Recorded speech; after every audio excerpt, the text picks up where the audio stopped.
é um cara chamado internal. Antes eu preciso mostrar aqui o esqueminha que a gente precisa fazer para poder acessar essas informações. Se a gente acessar uma informação em outro local, ou, vamos entender aqui, em outro assembly, nós precisamos referenciar o projeto.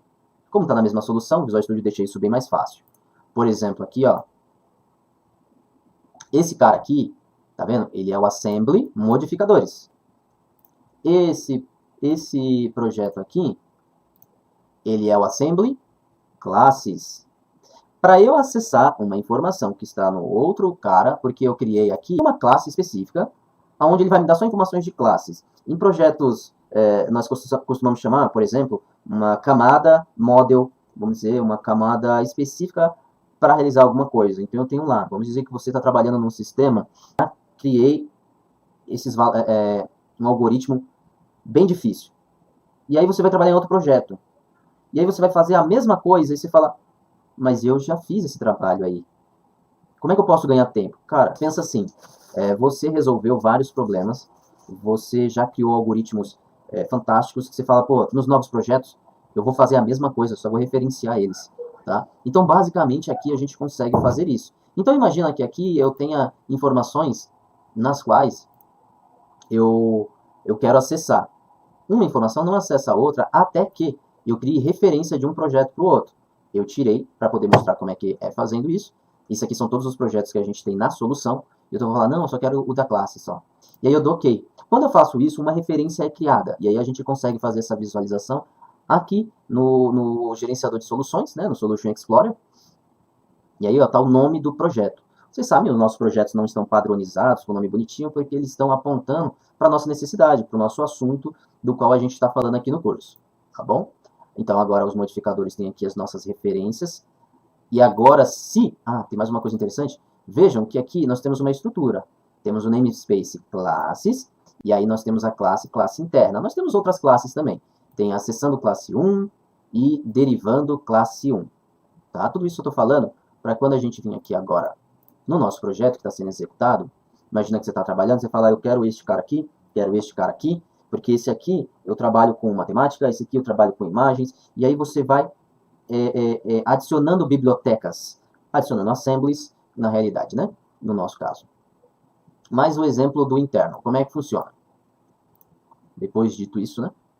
Classe interna, dentro, ou na realidade na frente dele, nós decoramos com internal. Se você ler aqui, ele é limitado ao assembly atual. Eu consigo verificar tudo que tem dentro da classe aqui, tá? Isso aqui é uma ferramenta do Visual Studio, tá bom? Olha, tem a classe acessando, classe 1, eu tenho classe interna e eu tenho derivando classe 1, legal. Vou acessar essa classe interna. Eu tenho que ir navegando o namespace e tudo que tiver dentro dele que eu precisar chegar. No meu caso é namespace e a classe. Então, eu venho aqui e falo, qual é o namespace? Classes. Ponto. Aqui só tem duas, acessando classe 1 e derivando classe 1. Ué, mas eu quero acessar essa aqui, ó, classe interna. Olha só quem está aqui? Classe interna. Mas isso porque eu precisei alterar, né? Então, vamos deixar do jeito que estava. Internal, e aí você vai procurar e você não acha. Porque essa classe interna, ela só é acessível dentro do assembly, dentro do próprio projeto, no caso aqui. Aqui a gente não pode chamar de projeto porque isso na realidade é uma assembly, né? E ele vai ficar preso ali dentro, ok? Mas você está falando isso? Será que você consegue acessar uma classe que está em outro assembly, então, em outro projeto? A gente já fez a referência. Quando eu coloquei aqui, ó, vocês viram que a gente consegue acessar acessando classe 1. Então eu criei o tipo dela, criei uma variável ou um objeto do tipo dela, e agora eu estou instanciando ele em memória, e eu posso acessar os métodos que estão dentro dela.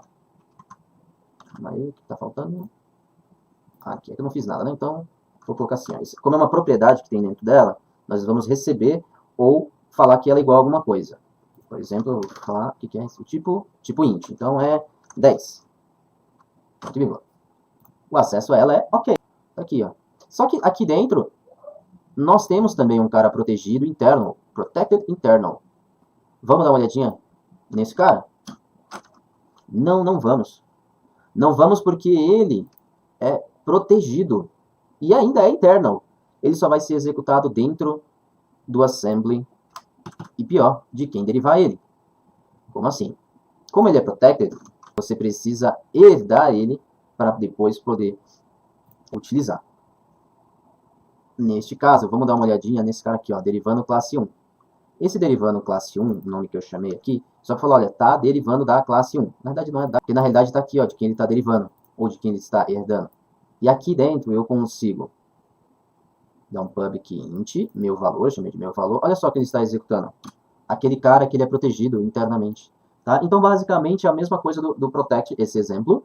Mas aqui é só um exemplo para a gente... Como é que eu faço, então, caso eu encontre isso?